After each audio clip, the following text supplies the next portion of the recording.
I love that. That's really powerful. And he was good with that. That's because you did it in love. Let's look at this for a minute. We looked at it just briefly. And this is on page, I don't know, let's see, 45.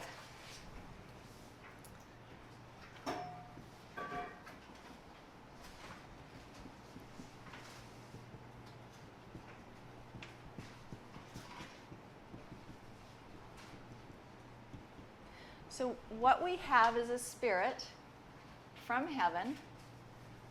This is where our power comes from. And a body made of the elements of the earth that we're learning how to be in charge of or create with. We're literally learning how to create with the elements of a physical realm. First with our own body and then externally in the life around us. And it comes together in the brain, which is the thinking part and the choosing part. Our agency happens first in our thoughts, which is why that's where the enemy focuses his front line of the war. He focuses it on our thoughts. We know that the conscious mind is 5% of what's going on, and the subconscious mind is 95% of what's going on.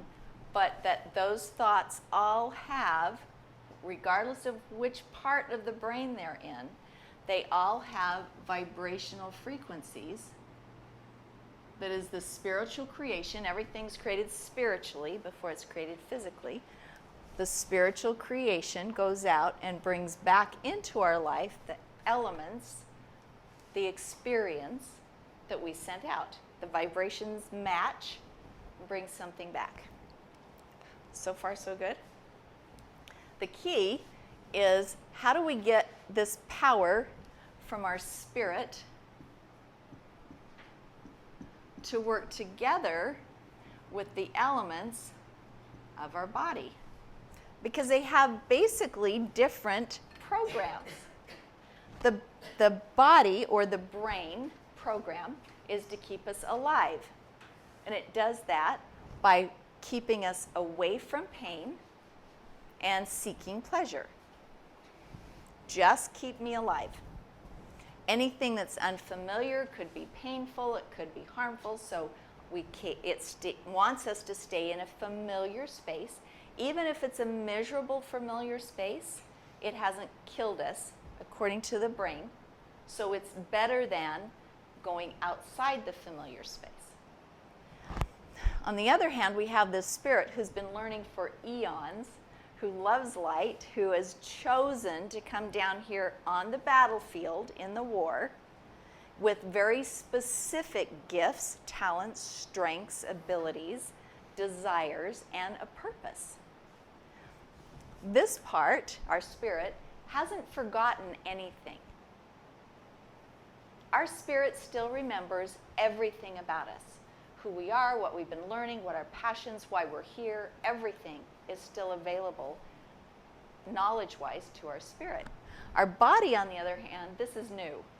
It doesn't know or have any of that information unless it gets it through the spirit. So what we're trying to do is get these elements clear enough, pure enough to the conduit of light that we all come here with, the light of Christ, so that we can hear, feel, and understand and interpret the language of the spirit, which is feelings, emotions, why all emotions come from God, into a language of words, which is the language of a physical brain or body. And sometimes those feelings, have you ever noticed it's hard to put your feelings into words? That's what's going on. You've got a language of the spirit trying to coordinate with the language of the body or the brain. But when you can get them to work together, then you have, and you've always had, total and complete agency to choose. It's just that we didn't know that. I mean, we've been taught doctrinally, but as a little kid, you kind of feel like you're not in control of your life.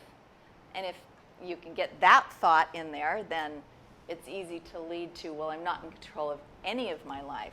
So to this brain, there are constant outside influences. Some come from light, which I just symbolize as positive because it feels positive to us. And some come from negative or dark, and it just doesn't feel as good. But all of those thoughts are constantly outside influence trying to get to train our brain right here. Did you say trying to get to train our brain? Trying to get it to train our brain. So the brain trains through repetition. That's its main way of learning, is repetition.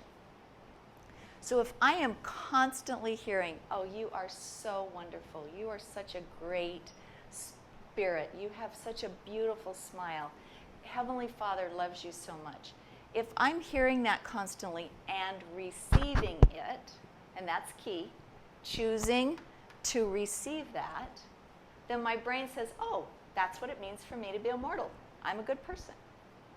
If what I'm hearing is a constant negative, oh, you can't do anything right. Why do you have so many problems reading? What is wrong with you? And that's the repetition that I'm accepting. Remember, these are outside influences. I still have agency to accept what I'm going to think, even as a 1 and 2-year-old. And this repetition is what you accept, then that's what your brain says, oh, this is what it means for me to be immortal. I'm not good enough. I'm not strong enough. I can't do it. I'm not smart enough. I can't read well enough. I'm always in trouble. What you've accepted becomes the program in your subconscious brain, meaning it runs now without you having to think about it. It's just always there. And that means you always feel it. Then what are little children to do when all they've heard is you're a brat and things like that growing up? How do they handle it? That's what they accept. The key is they still have agency. So if they get to a point where they're tired of feeling like their life means negative, they'll go searching for something else. There's a reason you're here. When you ask, you receive. If you've been looking for growth, Heavenly Father helped you find it. So even children who grow up in abuse still have agency to choose something different.